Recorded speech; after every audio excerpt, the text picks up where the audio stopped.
Jorge Mario Bergoglio, who would later become Pope Francis, was born on December 17, 1936, in Buenos Aires, Argentina. He was the eldest son in a family of Italian immigrants.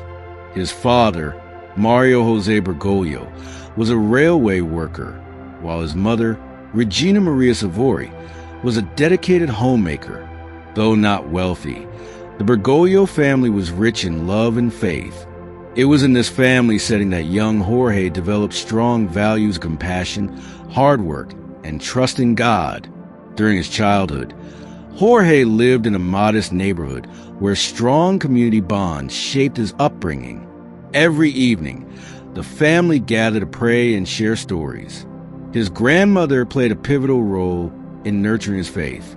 Her tales of saints, lessons on humility, and the importance of serving others left a deep mark on Jorge's young heart. From a young age, Jorge showed intelligence, diligence, and a caring spirit. He had a keen interest in biology and once considered becoming a chemist. However, he always felt a pull towards something deeper, a divine calling that stirred within him. While other children dreamed of careers or material success, Jorge spent much time in church, assisting with parish activities and reflecting on the meaning of life. A major turning point came in 1953 when Jorge developed a serious lung infection, which required the removal of part of one lung. His long hospital stay tested his body, but strengthened his spirit. It was during this time that Jorge deeply sensed God's presence in suffering and felt a growing call to dedicate his life to serving others through faith. This period marked the beginning of his journey toward priesthood. During quiet moments of prayer and reflection, Jorge became more certain that he was being called to be an instrument of God's love, someone who could bring hope and mercy to the forgotten and the suffering. In 1958, at the age of 21, Jorge Mario Bergoglio made the life-changing decision to leave behind his scientific pursuits and enter the Society of Jesus, commonly known as the Jesuits, a Catholic religious order known for its discipline, humility, and commitment to education and missionary work. While the decision surprised many, for Jorge, it was a clear and determined response to God's calling. Life in the Jesuit order was not easy. Jorge endured years of rigorous training in philosophy, theology, and personal development. The physical and spiritual challenges were intense, but he persevered with patience, loyalty, and a hunger for knowledge. He showed early compassion for the marginalized, spending time with the poor, the sick, and those society overlooked. Alongside his studies, Jorge began teaching in Jesuit schools, earning a reputation as a thoughtful and relatable instructor. He encouraged students to think critically, act with love, and serve others. His teaching style was empathetic and inspiring, grounded in both wisdom and humanity. In 1969, Jorge was ordained as a priest. This milestone marked the start of a lifelong mission as a shepherd of souls. Unlike many others, he chose to live simply, using public transportation, avoiding luxuries, and spent his time in the poorest neighborhoods. His embrace of the Jesuit ideal of poverty for the sake of the gospel reflected a deep commitment to the teachings of Christ. Jorge did not seek power or recognition. He simply wanted to live and die as a humble servant of God. This mindset and way of life would later become central to his papacy, one characterized by humility, compassion, and closeness to the people. After his ordination, Jorge Mario Bergoglio took on greater responsibilities within the Jesuit order and the Catholic Church in Argentina. From 1973 to 1979, he served as provincial superior of the Jesuits in Argentina during a turbulent time of political unrest and military dictatorship. Many innocent people were being kidnapped and tortured, and during this dark chapter, Father Jorge discreetly helped protect those at risk, often put himself in danger. Though he rarely spoke publicly about his efforts, his quiet courage and moral strength were evident. He believed that silence and discreet action could be powerful tools in defending human dignity. These difficult years shaped him into a wise leader who knew when to speak out and when to act behind the scenes. In 1992, he was appointed auxiliary bishop of Buenos Aires and became the Archbishop in 1998. Even in his elevated role, he maintained his simple lifestyle, refusing a luxurious bishop's residence, cooking his own meals, riding buses, and regularly visiting the slums. His humility and accessibility won the admiration of many Argentinians, who saw him as a true spiritual father. He was unafraid to speak against social injustices, government indifference, and even failures within the church. He continually urged a return to the gospel's core values: love, forgiveness, and service. It was during this time that Cardinal Bergoglio began drawing international attention, not for seeking prominence, but for his visionary leadership and compassionate heart. These experiences were not just personal growth. They were part of God's preparation for a much greater mission. In 2013, the world witnessed a historic moment as Jorge Mario Bergoglio was elected Pope, the first from Latin America, the first Jesuit Pope, and the first to take a name Francis, symbolizing humility, poverty, and love. After being ordained a priest in 1969, Father Jorge Mario Bergoglio embarked on a long journey within the Society of Jesus, marked by humility and unwavering resolve. From the beginning, he displayed strong leadership qualities and a deep passion for the teachings of Christ. In 1973, just 4 years after his ordination, he was appointed provincial superior of the Jesuits in Argentina, making him one of the youngest to ever hold that position. This pivotal moment launched his influence across the Argentine church. During the turbulent political and social climate of 1970s Argentina, especially under military dictatorship, Father Bergoglio faced many challenges. He chose to live simply, avoiding the spotlight, and continually advocated for social justice and the protection of the poor. Some of his actions and positions during that dark period remain controversial, particularly regarding the church's role under authoritarian rule. Nevertheless, what remained clear was a commitment to faith and human dignity, even amid great personal and societal risk. After completing his tenure as provincial superior, he continued to study, teach, and reflect in theological institutions. Father Bergoglio stood out for his intellectual depth, sincere spirituality, and simple lifestyle, qualities that drew admiration from both clergy and laity. Through these quiet yet impactful years, he gradually built a strong reputation, not only within the Jesuit order, but throughout the wider Argentine church. In 1992, Father Bergoglio was appointed auxiliary bishop of the Archdiocese of Buenos Aires. This marked the beginning of his integration into the higher ranks of church leadership in Argentina. In this role, he worked closely with the laity and encountered the real-life challenges faced by the faithful. He was more than just an administrator.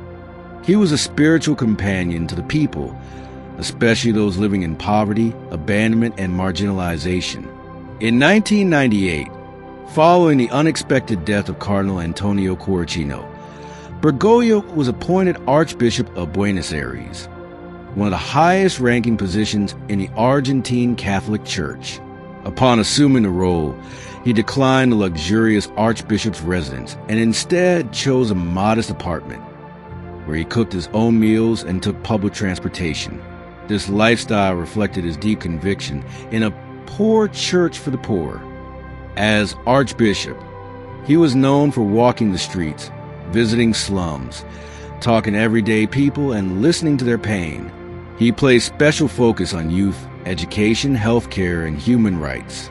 Under his leadership, the Archdiocese of Buenos Aires became more dynamic and accessible, strengthening the bond between the church and the broader community.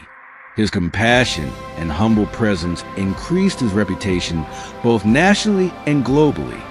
In 2001, Pope John Paul II elevated Archbishop Jorge Mario Bergoglio to the College of Cardinals, a defining moment not only for him but also for the Argentine Church.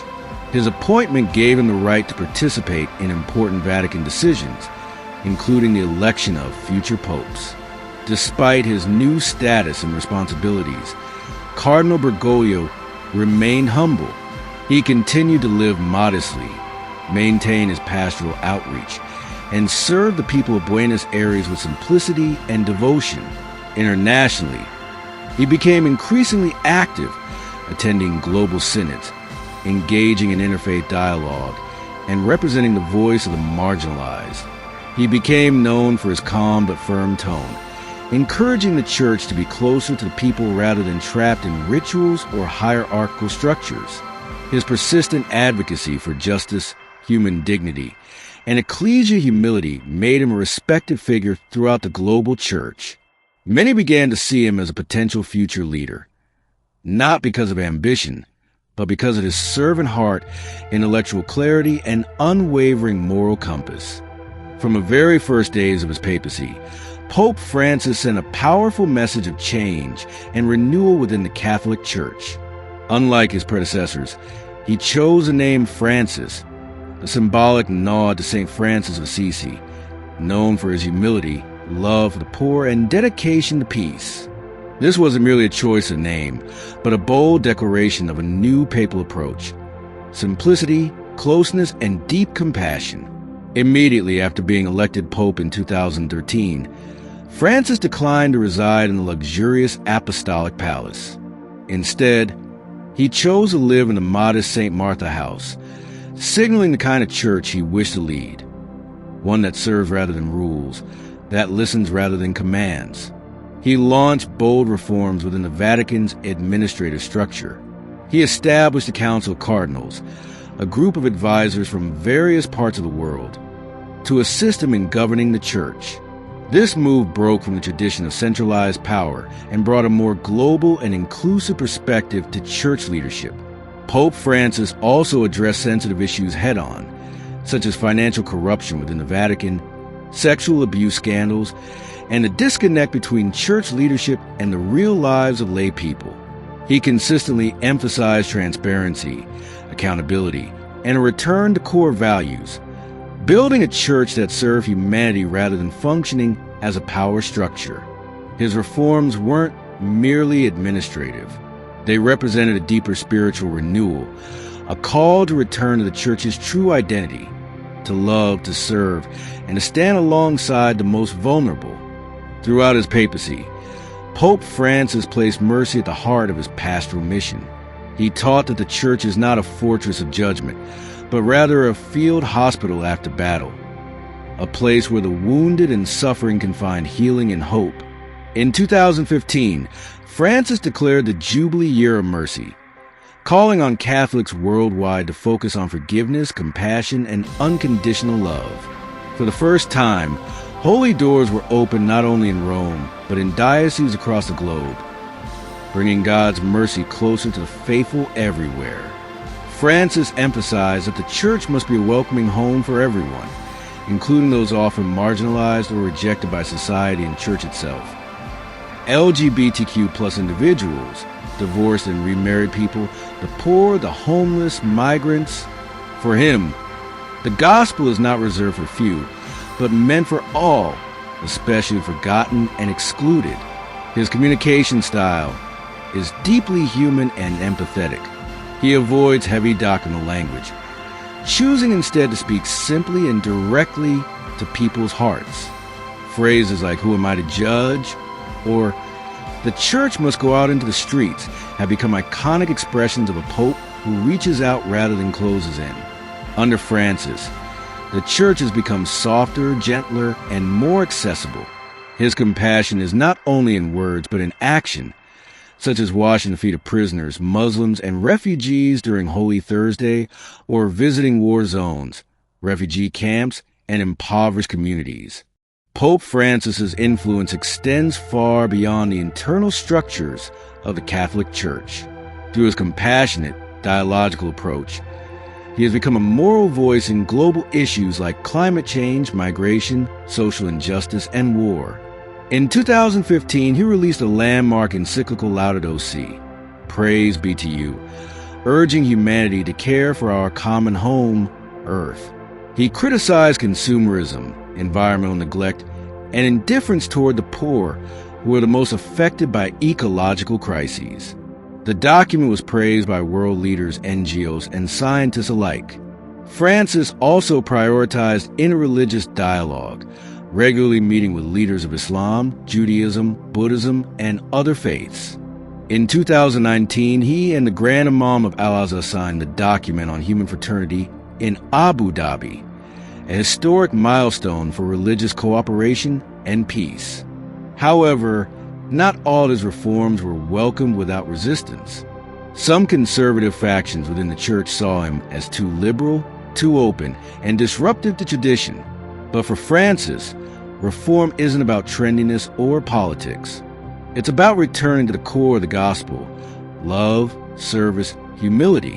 Whether his papacy is ongoing or has concluded, his legacy is clear: a church that listens, walks with the people, and dares to step into the world wounds. Pope Francis is not only a reformer, he is a symbol of humanity yearning for mercy, healing, and hope.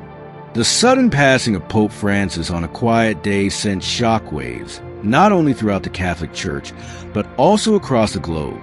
No one could have predicted that this Pope, who had always appeared vibrant, continuing to work diligently, pray, and meet with the faithful every day, would leave the world so quietly.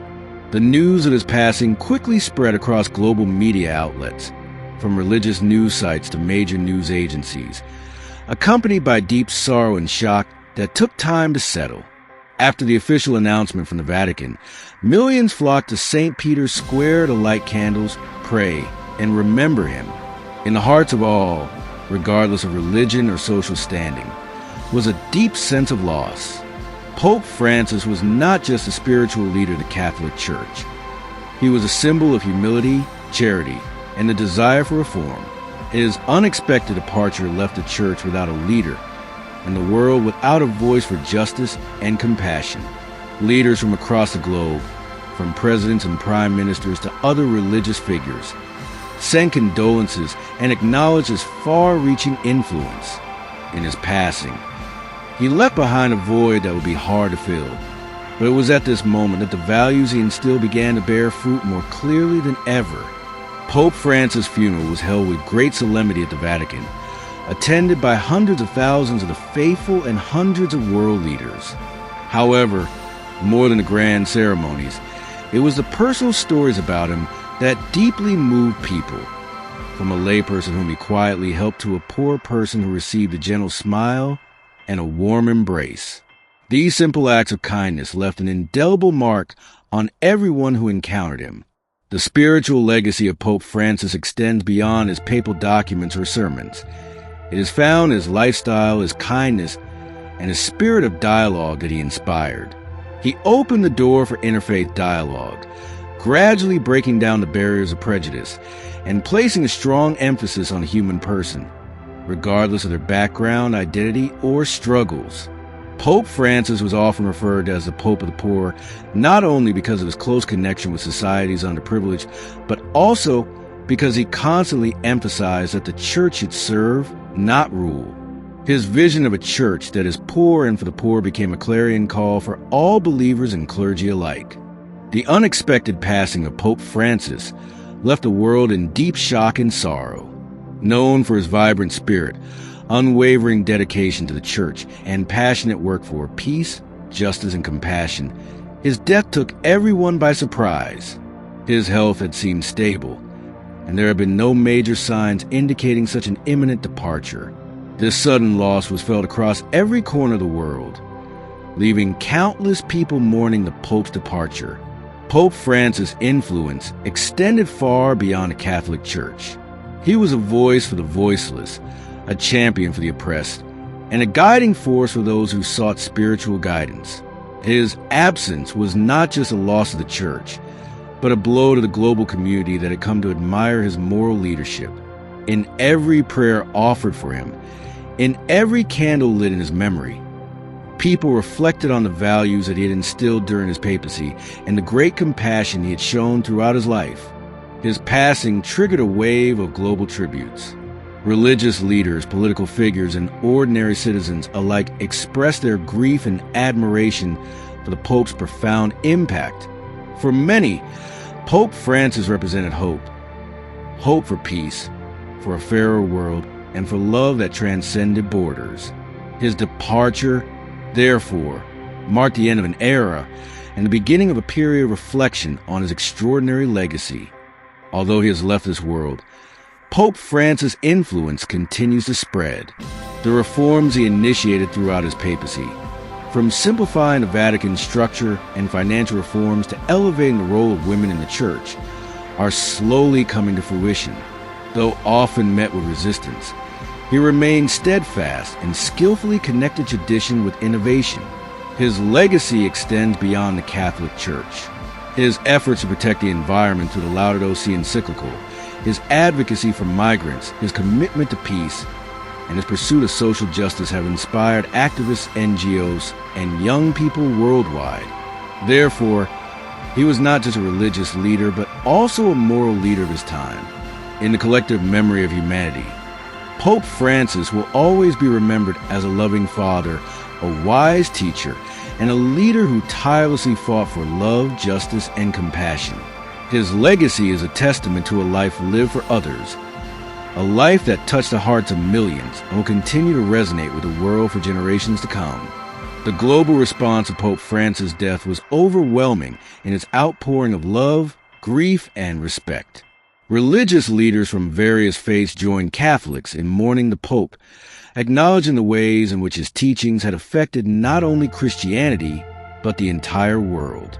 The Archbishop of Canterbury, leaders of the Jewish and Muslim communities, and heads of various religious denominations shared heartfelt messages of sorrow and solidarity, recognizing Pope Francis' tireless commitment to interfaith dialogue and peace-building. World leaders expressed their condolences as well. From the United States to Latin America, from Europe to Asia, the legacy of Pope Francis was universally celebrated. His calls for social justice, environmental stewardship, and the protection of the marginalized had left a profound mark on global consciousness. Tributes poured in from heads of state, who remembered Pope Francis not only as a religious leader, but as a tireless advocate for the dignity of the human person. In his death, Pope Francis became an icon of compassion and unity. His focus on the poor, his advocacy for refugees and migrants, and his outspoken support for the environment were just a few of the many aspects of his papacy that shaped the tributes and remembrances offered in the wake of his passing. People from all walks of life, regardless of faith, mourn the loss of a leader who worked tirelessly to bridge divides and build a more inclusive, compassionate world. Although Pope Francis' physical presence is no longer among us, his legacy endures.